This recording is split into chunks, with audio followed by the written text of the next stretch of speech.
Bonsoir et bienvenue sur NTD Actualité. Mardi, le magazine Marianne a publié en exclusivité le rapport confidentiel de l'Inspection Générale des Finances, ou IGF, sur les sociétés d'autoroutes. Ce document montrerait notamment comment Emmanuel Macron et Elisabeth Borne auraient permis à ces sociétés d'engranger des super profits. Hier, lors d'une session parlementaire de questions au gouvernement, le député RN Pierre Meurin a cherché à confronter la Première ministre sur cette question.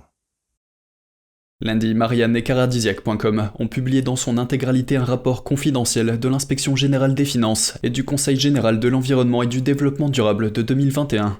Celui-ci montrerait comment en 2015, Emmanuel Macron, alors ministre de l'Économie, et Elisabeth Borne, directrice de cabinet de la ministre de l'Écologie, auraient permis aux sociétés d'autoroutes de faire des super profits. Mardi à l'Assemblée nationale, Pierre Meurin, député RN, a qualifié ces faits d'escroquerie qui pourraient être classés au patrimoine du grand banditisme d'État. Vous avez mis en œuvre avec ces sociétés un plan de relance autoroutier en leur faisant cadeau de 3 ans de contrats supplémentaires.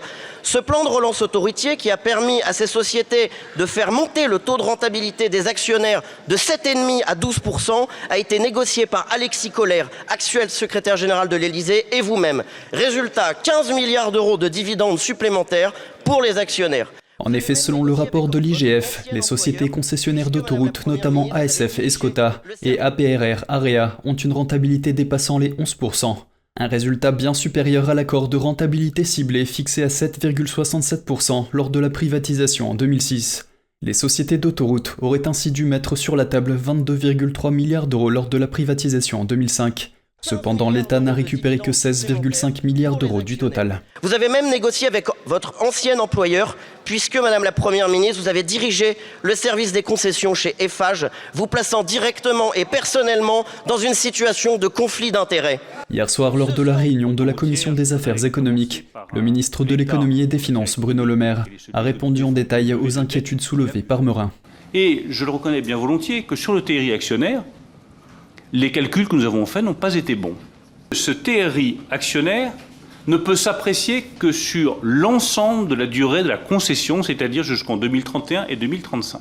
Le maire a ajouté qu'avec l'inflation, le TRI devrait finalement avoisiner la valeur initialement estimée à la fin de la durée de la concession. Et alors que l'éco-blanchiment devient monnaie courante et que des entreprises malhonnêtes induisent les consommateurs en erreur avec des labels verts non certifiés, une nouvelle loi est en phase d'être négociée par l'Union européenne. Cette loi permettra de sanctionner les entreprises qui ont apposé une étiquette certifiant que leur produit est respectueux du climat, alors qu'en réalité, ils n'ont réalisé aucune évaluation scientifique des impacts de leurs produits sur l'environnement. Mercredi 22 mars, la Commission européenne a proposé des règles qui obligeraient les entreprises européennes à étayer par des preuves les allégations relatives à leurs produits en matière de protection du climat. L'objectif est celui d'éliminer les étiquettes vertes trompeuses apposées sur certains vêtements, cosmétiques ou encore sur certains produits électroniques. Des labels tels que naturel, neutre pour le climat ou encore à contenu recyclé seraient ainsi davantage contrôlés et l'Union européenne aurait la capacité de sanctionner les entreprises ayant perpétré de l'éco-blanchiment en Europe. Si elle souhaite recourir à des labels verts, une entreprise devra procéder à une évaluation scientifique de tous les impacts environnementaux significatifs et prouver que son produit est bel et bien à la hauteur de l'allégation, en le faisant par exemple vérifier dans le cadre d'un système d'étiquetage environnemental. Virginijus Sinkevicius, commissaire européen chargé de l'environnement, a déclaré que les entreprises avaient récemment aiguisé leurs techniques d'éco-blanchiment et qu'il était nécessaire de renforcer la surveillance. Les produits vendus avec les étiquettes portant la mention éco, vert, bon pour l'environnement, respectueux du climat, etc., s'ils ne sont pas étayés scientifiquement et ne reposent pas sur une méthodologie transparente, ne seront pas autorisés à appliquer ces étiquettes. Monsieur Sinkevicius a déclaré que les règles devraient accorder un crédit approprié aux entreprises dont les produits présentent de réels avantages pour l'environnement, par opposition à celles qui font des allégations fallacieuses. En effet, de nombreuses PME ayant fait un effort supplémentaire pour obtenir une certification verte et garantir aux consommateurs un produit réellement neutre sur le plan climatique ont dû faire face à une concurrence engendrée par des entreprises s'étant essentiellement moquées des consommateurs et des concurrents. Pourquoi les entreprises se donnent-elles la peine d'induire les consommateurs en erreur? Parce qu'elles y voient une valeur ajoutée, parce qu'elles voient qu'elles peuvent attirer un plus grand nombre de consommateurs. Il s'agit donc d'un signal très clair, un signal de marché, qui indique que les entreprises seront de plus en plus nombreuses à s'engager dans cette voie. Dès lors, si des entreprises se font prendre dans une tentative de manipulation du consommateur, elles pourront se voir interdites de vendre leurs produits sur le marché de l'Union européenne avec une étiquette verte. L'interdiction pourrait également être assortie d'une amende qui dépendra de l'ampleur du délit et sera déterminée par un tribunal. La loi finale relative à l'éco-blanchiment sera négociée prochainement par l'Union européenne et le Parlement européen. Monsieur Sinkevicius a déclaré que la loi sera probablement applicable à compter de 2024. Et la Banque centrale européenne a réaffirmé ce mercredi son plan pour ramener l'inflation dans la zone euro à 2%, alors qu'elle s'approchait des 9% le mois dernier. Voici la présidente de la BCE, Christine Lagarde, on l'écoute. Face à ces chocs nouveaux qui se chevauchent, nous n'avons pas d'autre choix aujourd'hui que de faire face à l'incertitude. Mais le public peut être certain d'une chose. Nous assurerons la stabilité des prix. La Banque centrale européenne surveillera également les signes de stress dans les prêts bancaires résultant des turbulences financières actuelles, mais il est peu probable qu'une crise de grande ampleur se produise pour l'instant. Les investisseurs ne savent pas si la BCE pourra continuer à augmenter les taux pour lutter contre l'inflation. Cela est dû à l'agitation qui règne dans le secteur bancaire. 2 prêteurs américains ont fait faillite et le géant suisse Credit Suisse a dû être sauvé à la dernière minute. Et au Royaume-Uni, le coût de la vie a augmenté plus que prévu le mois dernier. L'inflation des denrées alimentaires a atteint son niveau le plus élevé depuis plus de 45 ans, poussé par des pénuries de légumes et des boissons plus chères dans les pubs et les restaurants. L'inflation au Royaume-Uni a augmenté de manière inattendue en février, les pénuries de légumes ayant contribué à faire grimper les prix des denrées alimentaires. La plupart des économistes s'attendaient à ce que le chiffre tombe sous la barre des 10%. Au lieu de cela, l'inflation a augmenté à 10,4% en février contre 10,1% en janvier. Cette hausse surprenante intervient après que les prix des denrées alimentaires et des boissons non alcoolisées ont augmenté de 18% d'une année sur l'autre le mois dernier, ce qui est le taux le plus élevé depuis près d'un demi-siècle.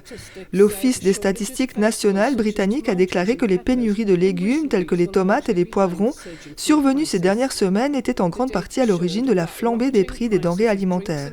Les données montrent que la flambée des prix des boissons dans les pubs et les restaurants a également entraîné une hausse de l'inflation, alors que le secteur de l'hôtellerie et de la restauration cherche à compenser la hausse vertigineuse des factures d'énergie et de personnel. L'inflation n'a cessé de diminuer depuis le pic de 11% atteint en octobre. Cette hausse inattendue confirme que la crise du coût de la vie est loin d'être terminée pour les ménages et les entreprises britanniques. Le chancelier de l'Échiquier, Jeremy Hunt, a déclaré « La baisse de l'inflation n'est pas inévitable. Nous devons donc nous en tenir à notre plan visant à la réduire de moitié cette année. » Ces données s'ajoutent au casse-tête de la Banque d'Angleterre avant sa décision sur les taux d'intérêt jeudi. Certains experts ont prédit que la banque s'abstiendrait d'augmenter les taux en raison de la volatilité des marchés, mais les dernières données sur l'inflation devraient compliquer la décision. L'Agence des Nations Unies chargée de l'éducation et de la culture est sous le feu des critiques. Elle est accusée d'être complice des atrocités commises par le PCC à l'encontre des Ouïghours et de leur culture. Un reportage de Daniel Monaghan de NTD. Un nouveau rapport du projet sur les droits de l'homme des Ouïghours indique que le PCC mène des actions systématiques contre la culture et le patrimoine ouïghour. Tout ce qui donne aux Ouïghours leur identité culturelle unique selon le rapport est pris pour cible par le PCC. Cela comprend les traditions, la musique, la danse, la religion, la langue, la poésie et bien d'autres choses encore. Le PCC détruit également des mosquées et d'autres sites religieux. Il limite également l'utilisation des langues régionales. Le rapport indique que ces actions s'inscrivent dans le cadre d'une vaste campagne de génocide dans la région de l'ouest de la Chine, connue sous le nom de Xinjiang. L'UNESCO est l'agence culturelle des Nations Unies, chargée de protéger le patrimoine culturel dans le monde entier. Le rapport accuse l'UNESCO de rester silencieuse, alors qu'elle devrait s'exprimer. Peter Irvine, du projet sur les droits de l'homme des Ouïghours, s'interroge. Où est l'UNESCO lorsque le gouvernement chinois détruit littéralement l'identité et la culture des Ouïghours? Peter Irvine pense que l'UNESCO refuse de s'exprimer en raison des fonds qu'elle reçoit de la Chine. Entre-temps, en octobre de l'année dernière, le Conseil des droits de l'homme de l'ONU a pris la décision surprenante de rejeter une motion visant à discuter des violations présumées des droits de l'homme commises par la Chine à l'encontre des Ouïghours. Il n'y a aucun doute sur la gravité et l'ampleur de ce qui a été rapporté au Xinjiang. Ce n'est que la deuxième fois en 16 ans d'existence du Conseil qu'une motion est rejetée. Ce vote a été perçu comme un coup porté à la crédibilité des Nations Unies elles-mêmes. Aucun pays, quelle que soit sa puissance, ne devrait être exclu des discussions du Conseil. L'UNESCO continue de reconnaître le régime chinois comme protecteur du patrimoine ouïghour dans la région. Les Ouïghours et les musulmans font partie de nombreux groupes qui, selon les experts et les observateurs des droits de l'homme, sont persécutés par le PCC. Parmi les autres victimes figurent les pratiquants du Falun Gong, les chrétiens, les Tibétains et d'autres encore. Daniel Monaghan, NTD Actualité. Et l'ancien président Trump a révélé mardi son plan pour démanteler ce qu'il appelle le Deep State ou l'État profond. Cela fait partie de son agenda 47 pour 2024 et pendant ce temps, les manifestants qui le soutiennent et ceux qui s'y opposent sont descendus dans la rue. Jeremy Sandberg de NTD nous en dit plus sur le plan en 10 points de Trump. Ils sont tous malades et ce sont des fake news. Si Trump est élu en 2024, il promet d'éliminer de manière agressive les bureaucrates véreux, de déraciner les acteurs corrompus du secteur de la sécurité nationale et de remanier certains tribunaux. Il prévoit de créer une commission nommée Vérité et Réconciliation. Déclassifier et publier tous les documents sur l'espionnage, la censure et la corruption de l'État profond. Il promet de sévir contre les auteurs de fuite du gouvernement, qui selon lui sont de connivence avec les médias pour créer de faux récits. Il demande au Congrès de créer un système d'audit indépendant pour contrôler les agences de renseignement, afin de s'assurer qu'elles ne mènent pas de campagne de désinformation ou qu'elles n'espionnent pas les citoyens. Il propose également de limiter le nombre de mandats des membres du Congrès. C'est ainsi que je briserai l'État profond et que je rétablirai un gouvernement contrôlé par le peuple pour le peuple. Les réactions à la possible mise en accusation de Trump ont été mitigées à New York mardi. Les partisans et les adversaires étaient dans la rue pour faire connaître leur position. Je ne veux certainement pas qu'il soit élu lors des prochaines élections. Il devrait être arrêté. Il ne devrait pas être impliqué dans le gouvernement américain. Le procureur Alvin Bragg devrait se concentrer sur la criminalité à New York. Dans d'autres régions du pays comme l'Alabama et la Floride, les partisans ont déclaré qu'ils ne manifestaient pas, mais qu'ils se rassemblaient pour soutenir Trump. Nous n'allons pas nous coucher et prétendre que c'est normal ou que c'est bien. Ce n'est pas normal. Ils ont dépensé des millions de dollars des contribuables américains pour le poursuivre au lieu de travailler avec lui pour aider notre pays. Et je pense que c'est ridicule. Mais comme je l'ai dit, cela profite à Trump sur le long terme. J'aime notre gouverneur, mais Trump est notre homme. Trump tient son premier meeting de campagne de 2024 à Waco, au Texas, samedi. Jeremy Sandberg, NTD Actualité. Et pour terminer, allons faire un tour à Londres, du côté de Covent Garden, où un nouveau spectacle immersif sur Pierre Lapin a ouvert ses portes mercredi. À la fois spectacle et marionnette, l'aventure de Pâques de Pierre Lapin permet au public d'interagir avec les personnages bien aimés de Béatrix Potter. I'm so sorry. Where are my manners? All of this blabbing on. I haven't even introduced myself. I am Beatrix Potter. And her best friend in the whole world is a mushroom. Peter, what are you doing here? Pierre Lapin et d'autres personnages des contes pour enfants tant aimés de Béatrix Potter envahissent le Covent Garden de Londres. Dans le cadre d'une nouvelle expérience familiale immersive pour Pâques, l'aventure de Pâques de Pierre Lapin mêle spectacle vivant et marionnettes. Les visiteurs peuvent rejoindre Potter dans une mission visant à sauver Sophie Canetang du jardinier grincheux Monsieur McGregor. C'est une histoire sur la confiance en soi, c'est une histoire qui implique des marionnettes, c'est drôle, c'est rapide et c'est un grand spectacle pour toute la famille. L'histoire commence dans le bureau de Potter, puis se déplace dans différents décors situés autour de la place de Covent Garden. Le public devra résoudre certaines tâches en cours de route. Il y a donc des éléments du spectacle qui sont interactifs, d'autres qui semblent être du théâtre traditionnel et d'autres encore qui ressemblent à une visite guidée à pied de l'un des meilleurs marchés du monde.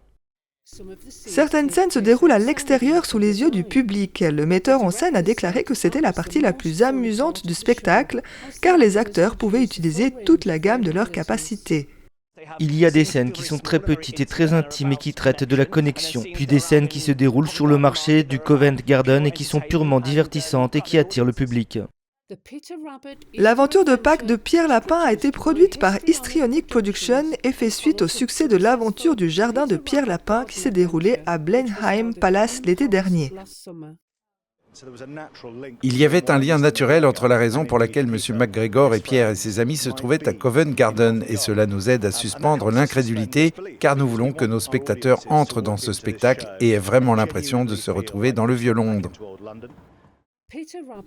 L'aventure de Pâques de Pierre Lapin a ouvert ses portes au public mercredi et se poursuivra jusqu'au 16 avril. Ainsi s'achève cette édition. Merci de l'avoir suivi. Vous pouvez suivre tous les programmes de NTD sur Ganjing World, la plateforme 100% propre, en tapant www.ganjing.com/fr-fr ou en cliquant sur le lien sous la vidéo. Quant à nous, on se retrouve demain à 20h pour un nouveau journal. Et d'ici là, je vous souhaite à toutes et à tous, et de la part de toute l'équipe, une excellente soirée sur NTD.